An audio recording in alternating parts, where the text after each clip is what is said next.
சக்தி குருவடி சரணம் திருவடி சரணம். குரு வாழ்க, பங்காரமாக வாழ்க. சக்திகள் அனைவருக்கும் அன்பான வணக்கங்கள்.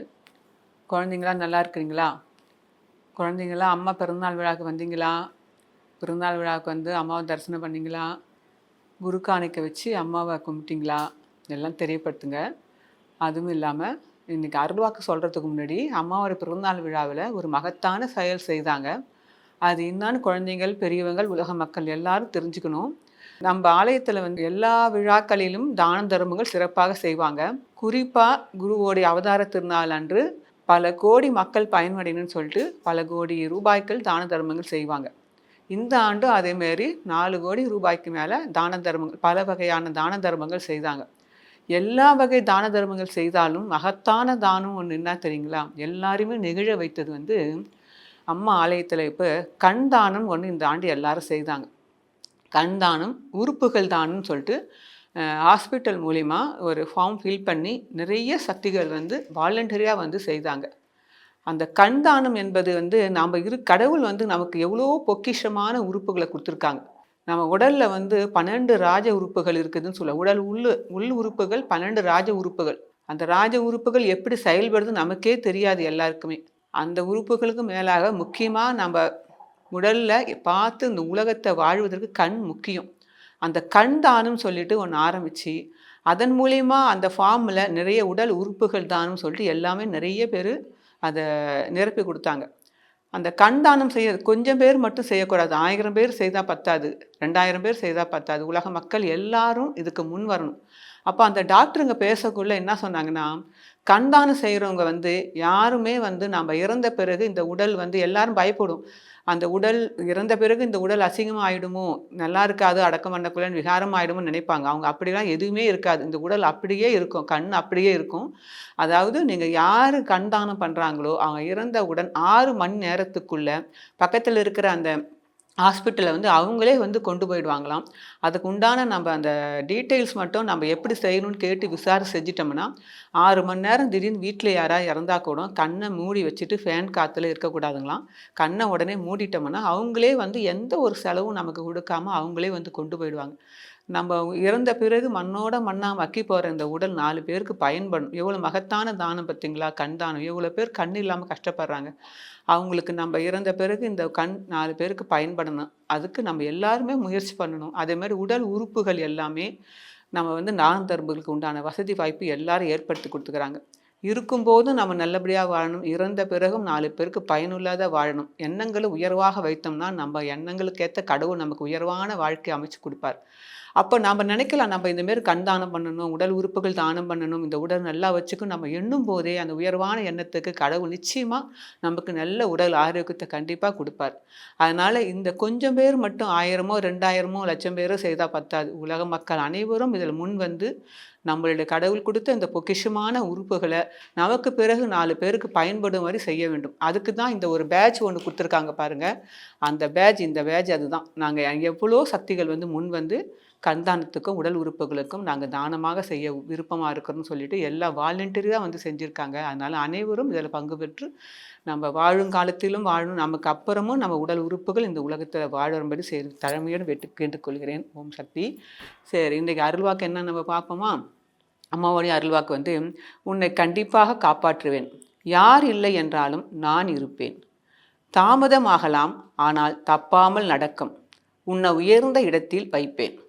அருள்வாக்கு. அம்மா கண்டிப்பாக நம்மளை எப்பயுமே காப்பாற்றுவாங்க. யார் இல்லாட்டினாலும் அம்மா நிச்சயமாக காப்பாற்றுங்க நம்பிக்கை நமக்கு இருக்கணும். தாமதமாகலாம் ஆனால் நம்மளை என்னைக்கு நிச்சயமாக ஒரு நாள் அம்மா நடத்தியே கொடுப்பாங்க. நம்மளை உயர்ந்த இடத்துல வைப்பேன்னு சொல்கிறாங்க அம்மா.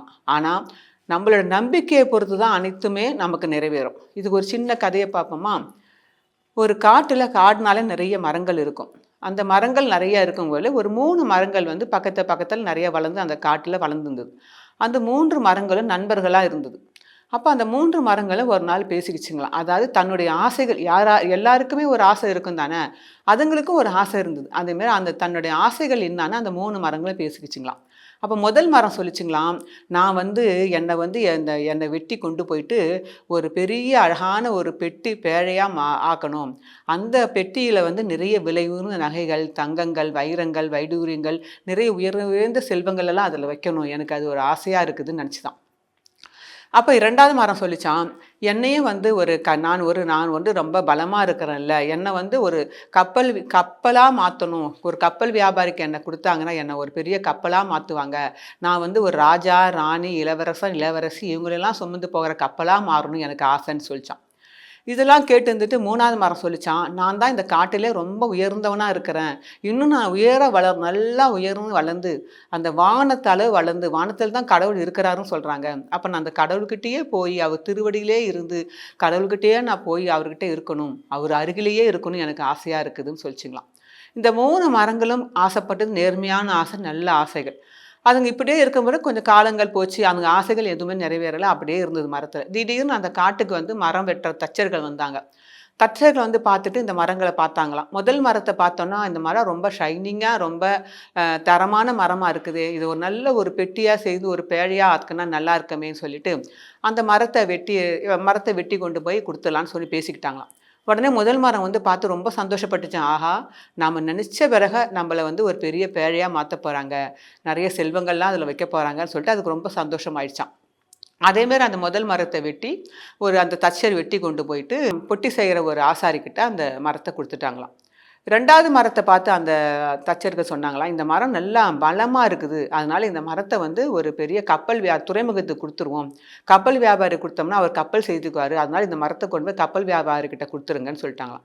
அந்த மரத்துக்கு ரொம்ப சந்தோஷமாச்சு. ஆஹா! நம்ம நெனச்ச பிறகு நம்மளுக்கு வந்து கடவுள் வந்து நம்மள வந்து கப்பல் வியாபாரிக்கு வித்துட்டார். நம்ம பிரயாணம் பண்ண 4 பேர நம்ம ஏத்திட்டு போய் ராஜாக்கள்லாம் நம்ம ஏத்திட்டு போலாம். பாதுகாப்பா இருக்கலாம். அவங்களுக்கெல்லாம் கடல்ல பிரயாணம் பண்ணக்குள்ள ரொம்ப சந்தோஷப்பட்டுதாம். 3வது மரத்த பார்த்த உடனே அந்த தச்சர் சொன்னா, "இது ரொம்ப உயரமா நல்லா இருக்குது. ஆனா இப்போதைக்கு இத என்ன செய்ய போறோம்னு நமக்கு எதுவும் தெரியாது. அதனால வெட்டி கொண்டு போய் கிடங்குல போட்டுருங்கன்னு" சொல்லிட்டாங்களாம். அந்த 3வது மரம் பார்த்து ரொம்ப கஷ்டப்பட்டுடுச்சாம்.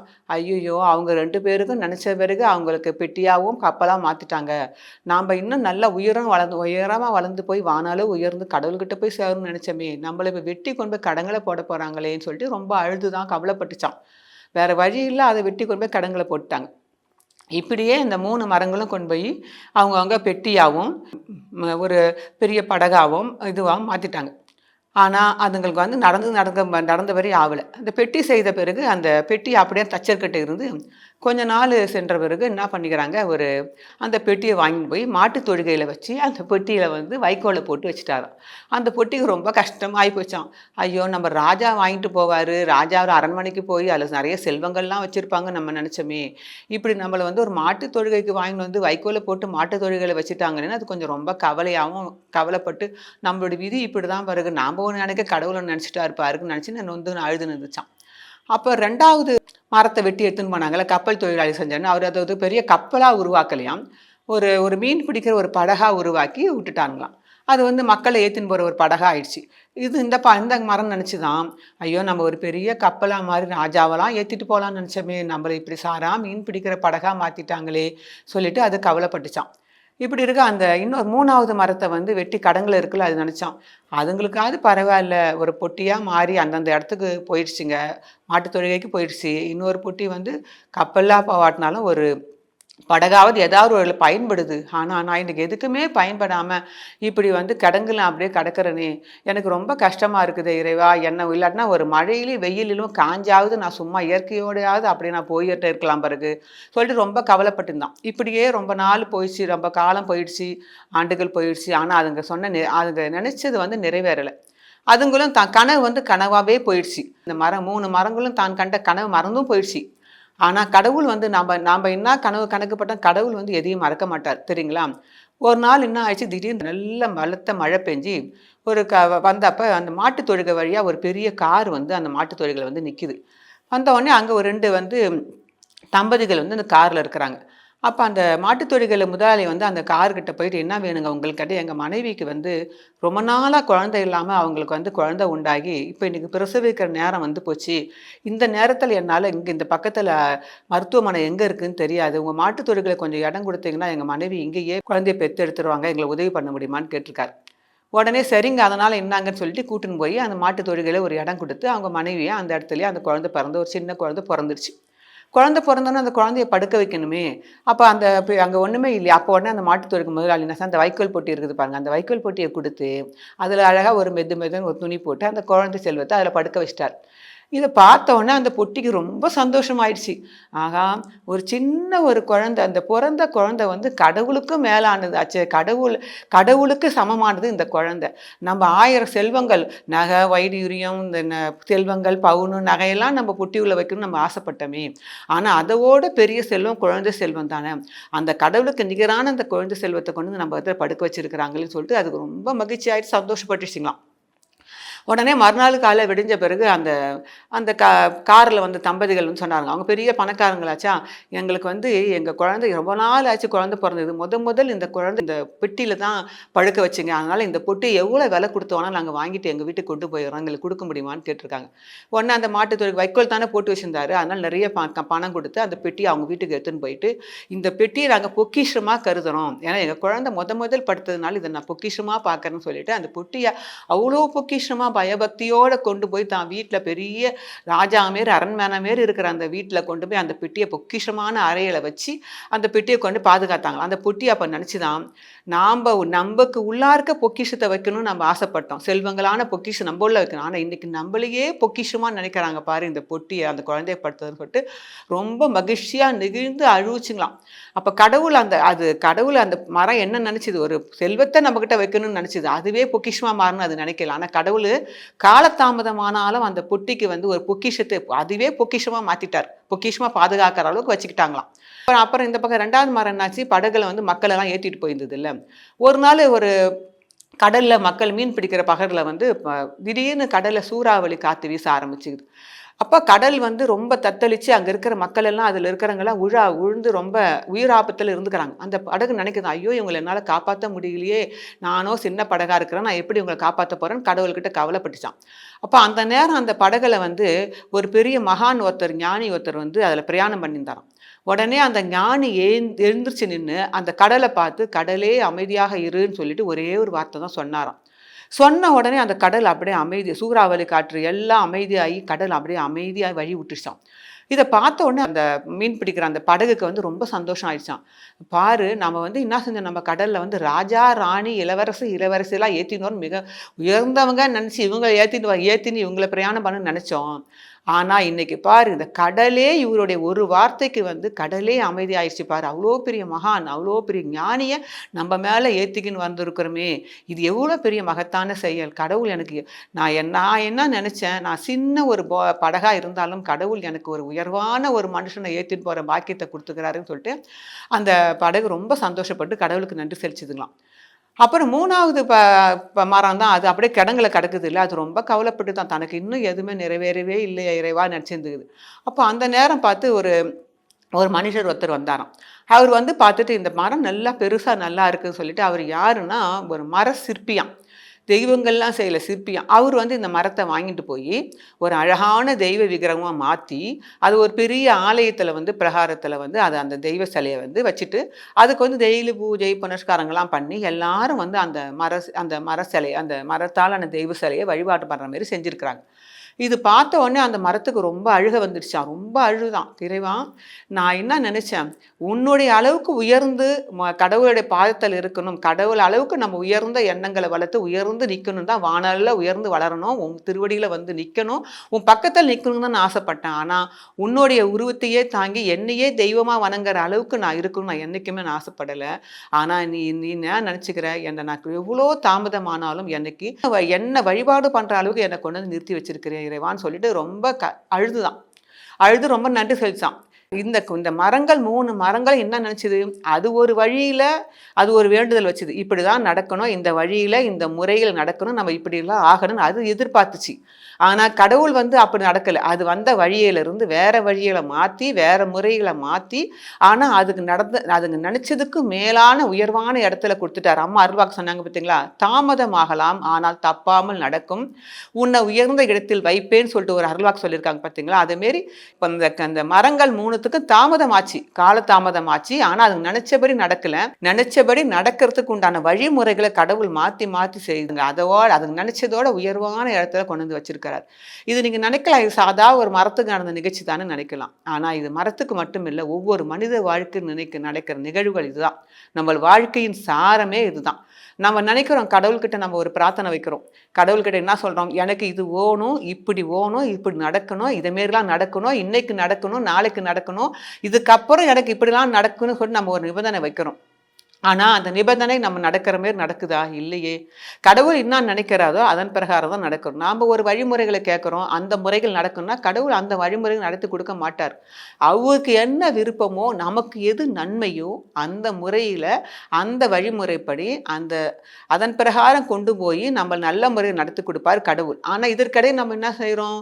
நம்மளுக்கு நடக்கவே நடக்காது. நம்ம கடவுள் செய்து கொடுக்கல. நம்ம கேட்டபடி நம்மளுக்கு ஒண்ணு நடக்காட்டினா கூட கடவுள் நமக்கு செய்து கொடுக்கலன்னு சொல்லிட்டு நம்ம என்ன செய்கிறோம்? கடவுள் நிந்திக்க ஆரம்பிச்சிடறோம். நமக்கு இது நடக்காத எதிர்மறையான சிந்தனைகள் நம்ம உருவாக்கிறோம்.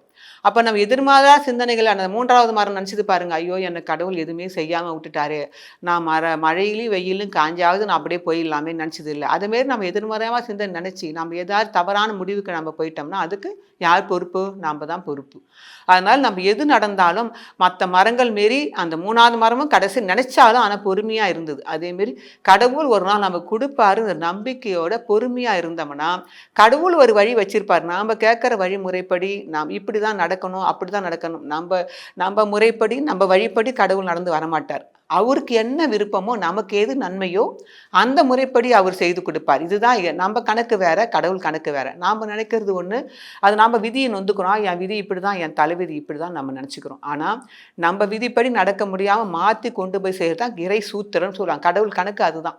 அவரை பிரகாரம் நடத்தி கொடுப்பார். அதனால் நம்ம எது நடந்தாலும் நம்பிக்கையோடு நடக்கணும். இப்போ நிறைய குழந்தைங்களுக்கு நீட் எக்ஸாம் நடக்குது, காலேஜ் எக்ஸாம் ரிசல்ட் வரும். பிள்ளைங்களுக்கு ஃபஸ்ட் ஸ்டாண்டர்ட்லேருந்து கடைசி இறுதி படிப்பு வரைக்கும் எவ்வளோ நிறைய ஃபெயிலியர் ஆகலாம், பாஸ் ஆகலாம், எல்லாம் வாழ்க்கையில் நடக்கிறது உண்டு. ஆனால் கடவுள் கண்டிப்பாக நம்ம என்ன நினச்சி நம்ம நம்பிக்கையோடு எதை படித்து நம்ம வரமோ அதை கண்டிப்பாக கடவுள் நமக்கு எது தேவையோ அந்த படிப்பை கொடுப்பார். அந்த நம்பிக்கையோடு நம்ம செயல்படணும். உதாரணத்துக்கு உங்களுக்கு ஒரு கதை, அம்மா வாழ்க்கையில் நடந்த நிகழ்ச்சி சொல்கிறேன் பாருங்களா. ஒரு பொண்ணு வெளிநாட்டில் வாழற பொண்ணு. அந்த பொண்ணு என்ன பண்ணுது, 10 வயசு இருக்குள்ளே அம்மா கிட்ட நான் என்ன படிக்கணுமான்னு கேட்டுச்சு. அந்த பொண்ணுக்கோ அவங்க பேரண்ட்ஸுகளுக்கோ அந்த பொண்ணு ஏரோனாட்டிக் இன்ஜினியர் படிக்கணும்னு விருப்பம் கிடையாது. அவங்க விருப்பம் இல்லை, அவங்களுக்கு அதை பற்றி தெரியும் தெரியாது. என்ன படிக்கிறாங்களோ படிக்கட்டும்னு கம்முன்னு விட்டாங்க. ஆனால் அம்மா அந்த பொண்ணுக்கு 10-11 வயசுலேயே நீ ஏரோனாட்டிக் இன்ஜினியர் தான் படிக்கணும்னு சொல்லிட்டாங்க. அப்போ அதனால் அந்த பொண்ணும் படிச்சுது. அந்த +2 படிச்சுது. +2 படித்து முடிச்சுட்டு தெரியுங்களா, அதுக்கப்புறம் நம்ம காலேஜில் போய் சேரணும். அப்போ அந்த பொண்ணு என்ன பண்ணிக்குது, ஏரோனாட்டிக் இன்ஜினியரிங் காலேஜுக்கு அப்ளிகேஷன் போட்டுக்குது. அப்ளிகேஷனில் வெயிட்டிங் லிஸ்ட்டில் போட்டாங்க. வெயிட்டிங் லிஸ்ட்டில் இருக்கிறாங்களே, வெயிட்டிங் லிஸ்ட் கடைசி வரைக்கும் வெயிட்டிங் லிஸ்ட்லேயே இருந்து ரொம்ப நாள் வரைக்கும். அடுத்து காலேஜ் ஓப்பன் பண்ண போகிறாங்க. அதுக்குள்ளே நம்ம என்ன சப்ஜெக்ட் எடுத்து வேறு சப்ஜெக்ட் போகணும்னு சொல்லிட்டு அந்த பொண்ணு நினச்சிட்டு என்னமோ சரி நமக்கு எது கிடைக்கலன்னு சொல்லிட்டு டக்குன்னு எல்லாரும் சிஸ்டமில் தானே எல்லாம் ஆன் பண்ணி போடணும்னு சொல்லிட்டு டக்குன்னு இருக்கிறதெல்லாம் பார்த்துட்டு என்னமோ எனக்கு அந்த பொண்ணு கிளிக் பண்ணி கவலையில் மேக்ஸ் சப்ஜெக்ட்னு போட்டுடுச்சு. மேக்ஸ் சப்ஜெக்ட் போட்டுட்டு அது மேக்ஸ், இப்போ பிஎஸ்சி மேக்ஸ், எம்எஸ்சி மேக்ஸ் படிக்கிற மாதிரி அந்த பொண்ணு அந்த ஊர் படிப்புக்கு மேக்ஸ் சப்ஜெக்ட் எடுத்துருச்சு. மேக்ஸ் சப்ஜெக்ட் நல்லா படிக்கிற பொண்ணு அந்த நேரம் விதி நம்மளை ஏதாவது ஒரு திசை திருப்புது பாருங்க, அது கடவுளோட செயல் நமக்கு தெரியல.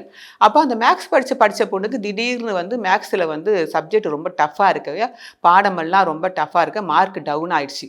ரொம்ப கவலைப்பட்டுக்குன்னு ஐயோ மேக்ஸே ரொம்ப வரலையேன்னு சொல்லிட்டு அம்மா கிட்ட சொல்லிச்சேன். அம்மா எனக்கு மேக்ஸ் ரொம்ப கஷ்டமாக இருக்குதுமா, நான் ஏன் மேக்ஸ் சப்ஜெக்ட் போட்டேன்னு தெரியலம்மா, எனக்கு ரொம்ப கவலையாக இருக்குதுமான்னு சொல்லியிருக்கு. அப்போ அம்மா என்ன சொல்லிச்சுதான், மேக்ஸை பார்த்து மேக்ஸ் பயப்படணும், அதனால் நீங்கள் மேக்ஸ் சப்ஜெக்டை படி நல்லபடியாக படிச்சுவா, எல்லாம் பார்த்துக்கோ, அம்மா பார்த்துக்கோன்னு சொல்லியிருக்குது. அந்த பொண்ணு உண்மையாலுமே அந்த சப்ஜெக்டில் படித்து பாஸ் பண்ணிடுச்சு. பாஸ் பண்ணிட்டு திருப்பி அம்மா கிட்ட அதில் ஒரு டிப்ளம், மேக்ஸில் ஒரு பிஎஸ்சி டிப்ளமா மாதிரி ஒரு டிப்ளம் வாங்க வச்சிருச்சு அம்மா. 2வது அம்மா கிட்ட என்ன படிக்கணுமான்னு கேட்டதுக்கு அம்மா சொல்லிச்சிங்களாம், நீ செகண்ட் இயரும் அந்த பொண்ணுக்கு ஏரோனாட்டிக் இன்ஜினியருக்கு அப்ளிகேஷன் போடுச்சு. அப்ளிகேஷன் இப்போ செகண்ட் இயரும் வெயிட்டிங் லிஸ்ட்டில் தான் இருக்குது. 2வது வருஷம் போனப்போ வெயிட்டிங் லிஸ்ட். அப்போ அம்மா சொல்லிட்டேன், ஏரோனாட்டிக் இன்ஜினியர் வெயிட்டிங் லிஸ்ட்டில் வந்துக்குதா, சரி உங்கள் பொண்ணு ஏன் அவனுக்கு வெறும் வெள்ளைக்காரங்களாக இருக்காங்க, வெள்ளைக்காரங்களுக்கு மட்டும்தான் சீட் கொடுக்குறாங்களா, என்ன செய்கிறாங்கன்னு தெரியல, அதனால் நம்ம இந்தியா பொண்ணாக இருக்கிறதுனால கொடுக்க மாட்டாங்கன்னு தெரியல, பரவாயில்ல இது மெக்கானிக் இன்ஜினியர் எடுத்து படிக்க சொல்லுன்னு சொல்லியிருக்காங்க. அப்போ கூட நம்ம அம்மா கூட இருக்கிறவங்களாம் சொல்கிறாங்களாம், ஏங்க சார் நீங்கள் உங்கள் ஊர் படிப்புக்கு உங்கள் ஊருக்கு மாதிரி போங்க, அம்மாட்ட ஏன் தொந்தரவு பண்ணீங்க கேட்டுருக்காங்க. அம்மா என்ன சொல்லிக்குது, மெக்கானிக்கல் இன்ஜினியர் எடுத்து படிங்கன்னு சொல்லியிருக்கு. அந்த பொண்ணு அதே மாதிரி அம்மா சொன்ன மாதிரி அவங்க அம்மா கிட்ட அம்மா சொல்லு. அப்போ மெக்கானிக்கல் இன்ஜினியர் படித்தா ஏரோநாட்டிக் இன்ஜினியர் போகணுமான்னு அவங்க அம்மாவுக்கும் தெரியாது, மற்றவங்க யாருக்குமே தெரியல. ஏன் அம்மா வந்து மெக்கானிக்கல் இன்ஜினியர் படிக்க சொல்கிறாங்க, ஏரோநாட்டிக் இன்ஜினியர் தான் படிக்க சொன்னாங்கன்னு நினச்சிட்டு அவங்க வீட்டுக்கு போகிறாங்க. வீட்டில் இருக்கிற மேல் வீட்டில் இருக்கிற பையன் சொன்னானா, ஆண்டி மெக்கானிக்கல் இன்ஜினியர் படித்தா ஏரோநாட்டிக் இன்ஜினியர் போகிற சப்ஜெக்டாக அதில் இருக்கும் ஆண்டி, அதனால் அதுக்கு அந்த லைனுக்கு போகிறதுக்கு ஈஸியாக இருக்கும், அதுக்கு தான் நினைக்கிறேன்னு சொல்லிட்டான். இது சொன்ன பிறகு ஓகே அம்மா ஏதாவது ஒரு நன்மைக்கு தான் செய்வாங்கன்னு நினச்சிட்டு அந்த பொண்ணு மெக்கானிக்கல் இன்ஜினியரிங்கில் கவர்மெண்ட் காலேஜில் ஃபீஸ் இல்லாமையே கவர்மெண்ட் காலேஜில் மெக்கானிக்கல் இன்ஜினியர் 2 வருஷம் படிச்சுது.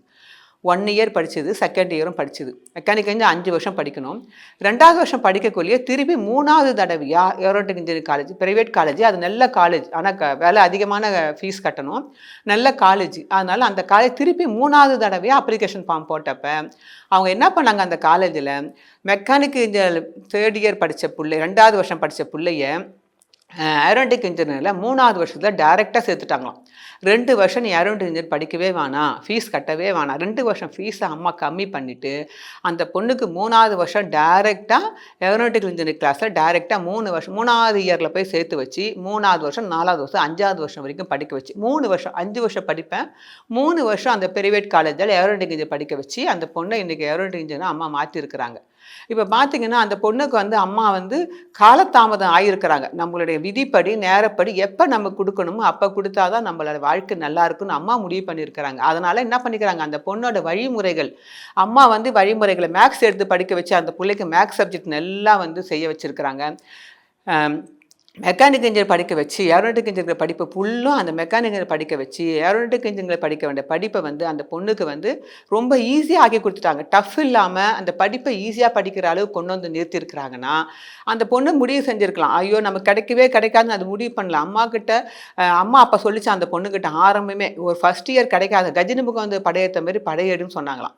அப்போ வெளிநாட்டில் இருக்கிற அந்த பொண்ணு கஜினி முகத்தை பற்றி தெரியாது தானே, அவங்க அம்மாட்ட கேட்டுத்தான் கஜினி முகது படையெடுத்துன்னு அம்மா சொல்கிறாங்க என்ன அர்த்தமா, கஜினி முகது 17 முறை படையெடுத்து தான் வெற்றி கண்டான். அது அப்போ 17 வருஷம் படிக்கணுமா, வயசாயிடுமே நினச்சி 17 வருஷம் இல்லை, அம்மா அப்படி சொல்கிறாங்க, ஆனால் முயற்சி வேணுன்றதுனால அப்படி சொல்கிறாங்க.